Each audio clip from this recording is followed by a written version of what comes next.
thank you for being here today. Oh yeah, thanks for having me. I love this so much. I'm inspired to take this back to my, yeah. Tell us a little bit about your community. You're the Groves. You're over at Sunnyside now. Yeah. What does ministry look like there? Well.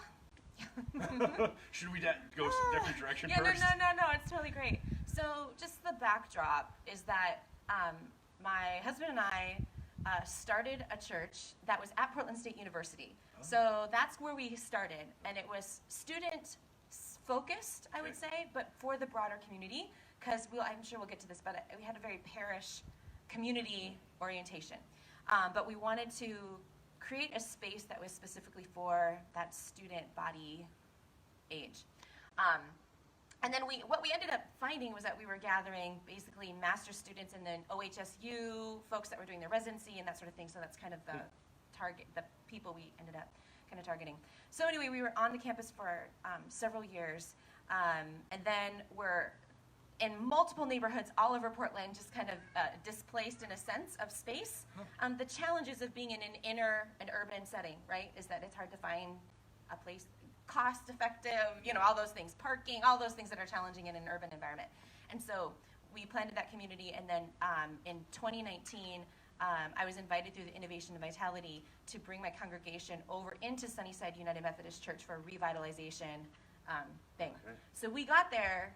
Right. So I got there July 2019 as I was appointed. Our congregation started meeting there in September, and then by March, we were shut down. And the space, Sunnyside United Methodist Church, and many of you may already know, but it really was a center for the community, and there were so many. It was a gathering place. What I loved and I was drawn to it was that it was already seen as a community center kind of place in the neighborhood. So when you can't gather anymore, obviously there's lots of challenges. So ministry, it's challenging, right? And I was new to the neighborhood, so all those things that I would have typically done to engage with the people that are there was just, thrown out the window because I couldn't go visit them or hang out with them. Or, there's a school right across the street, so all those parents that I would see at the playground or people that I would see passing in the neighborhood, that all came to an end.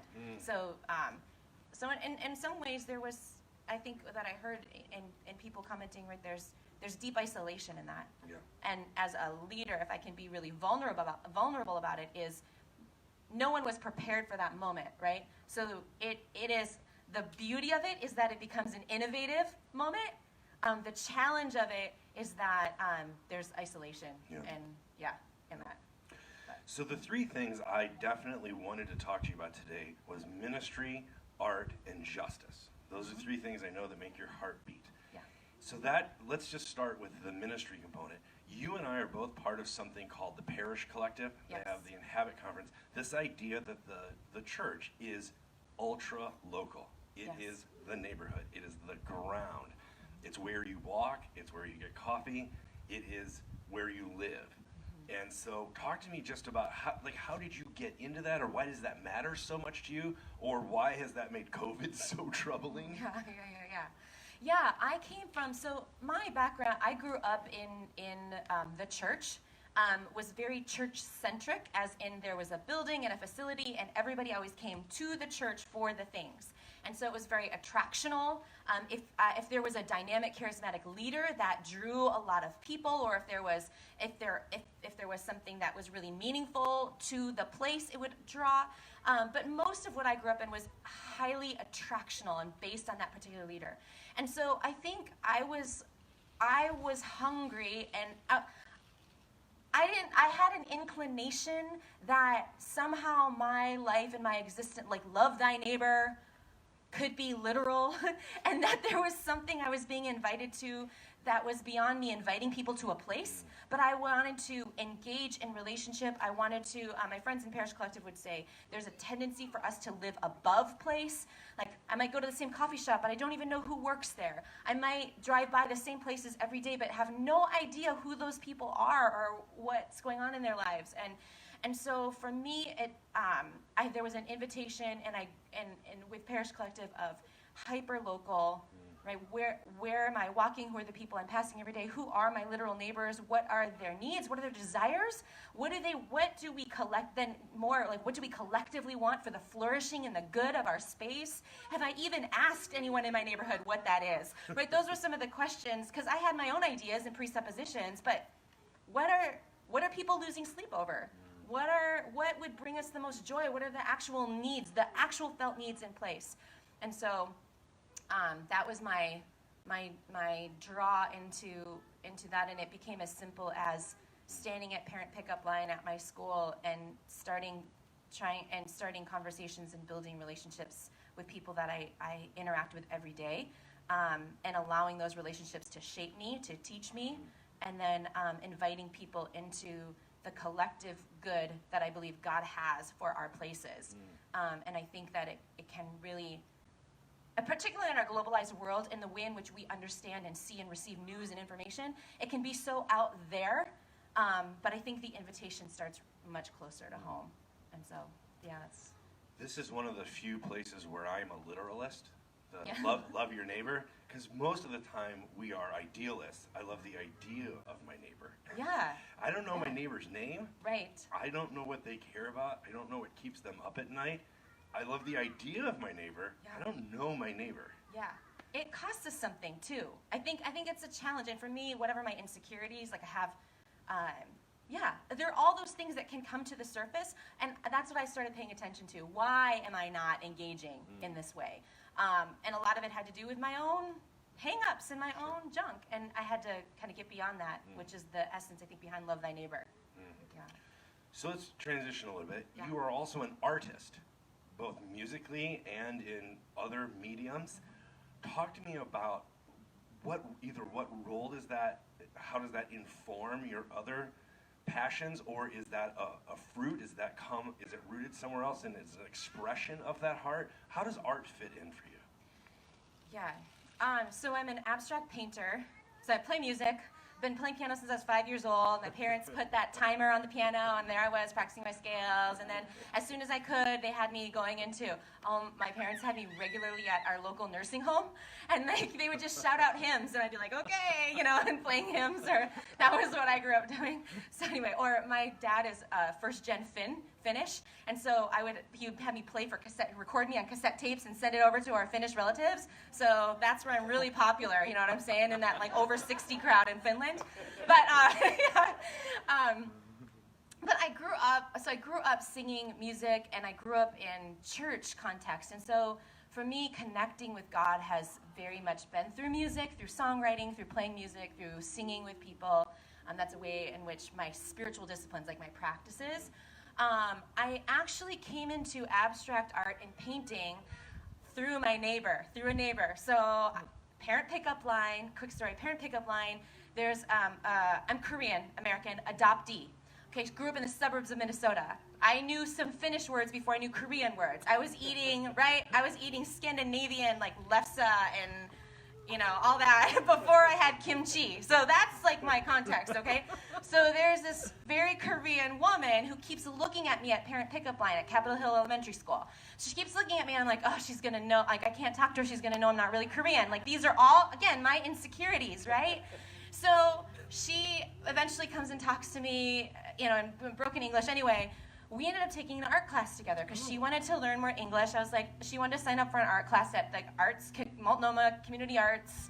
So I signed up for an art class, and we started taking an art class together, and I fell in love with abstract painting. And then the best part of it was people fell in love with the paintings and started buying them. And so it became this like, oh, okay, there's something here. This was literally maybe 6 years ago. It's relatively new.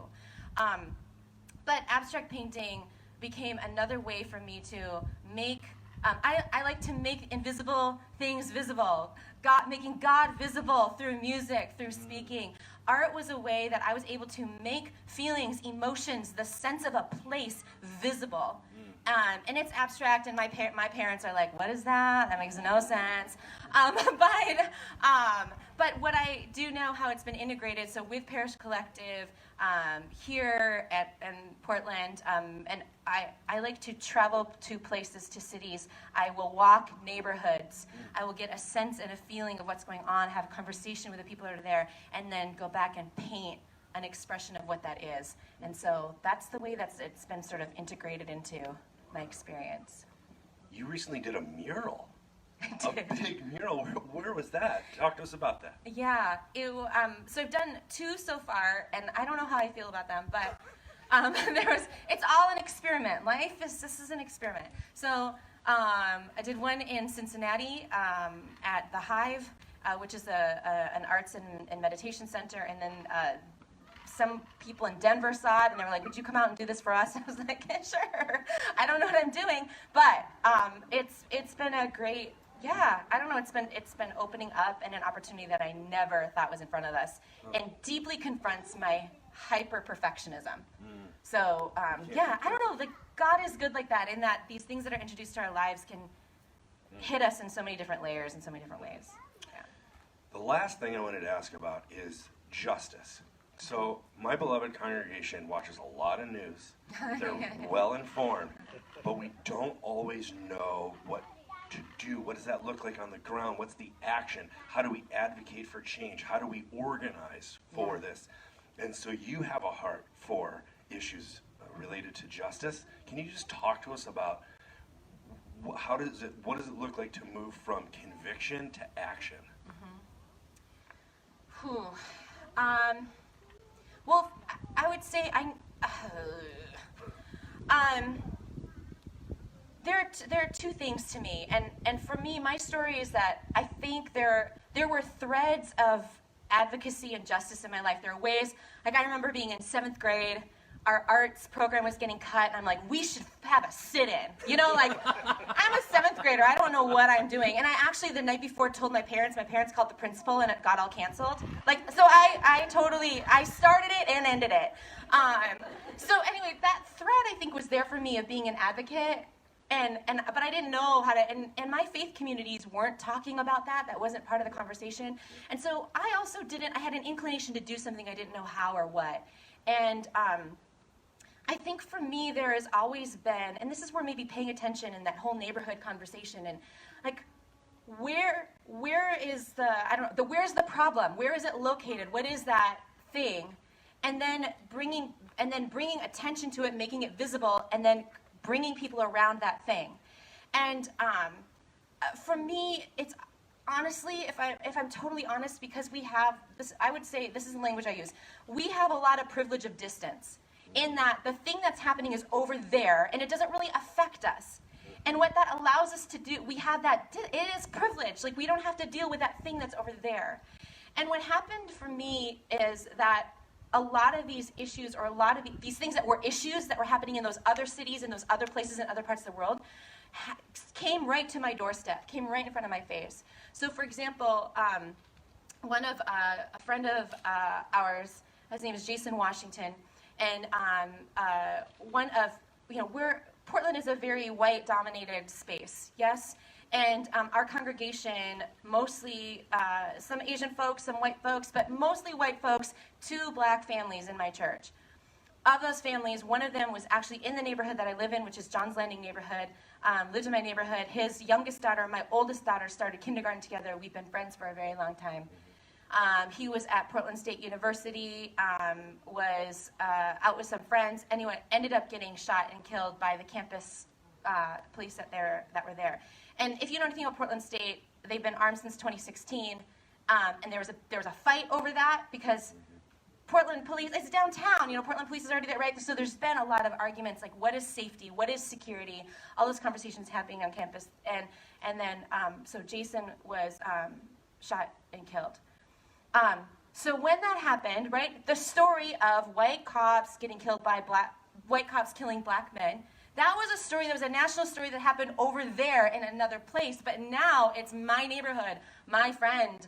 And now I'm pastor, friend, advocate, like, how do I navigate this space? And then the intersectionality for me. Asian, Korean American, female clergy, how do I advocate for a black man killed by white cops in a city of Portland, right? Like, all of that stuff starts coming to the surface. So now that distance, right? The privilege of distance that I had is disrupted, and now there's something that I have an opportunity here, compelled to do something. And so I think that I wish that it wasn't the case that we had to wait for something to come to our doorstep in order for that to matter. And I think there are probably, maybe I'm just a less compassionate, I don't know. I would hope that we can, the Spirit, like on a theological, the Spirit of God, uniting all of us, my brothers, my sisters, the Imago Dei, and every individual would somehow compel me to care very deeply about the injustices that are happening in our place. I think the closer we can get to those things, so I would say, I think there are a lot of more read books, watch the news, watch the documentaries. Get to know the people in our location where that are affected by systemic problems and injustice in our. Do you know what I'm saying? So I think the closer that we can get, the more that we can disrupt that distance and disrupt the narratives and the ways in which we tell ourselves the stories, the better it will be. Is that too long? Sorry. I got going. Did I answer the question? I don't know if I did. Yes. Yeah. Probably too well. I just want to say, on a personal note, that you are somebody that I respect, that I enjoy, and that I learn from, and I cannot thank you enough for coming and being here with us today. Can we thank her for coming to the table?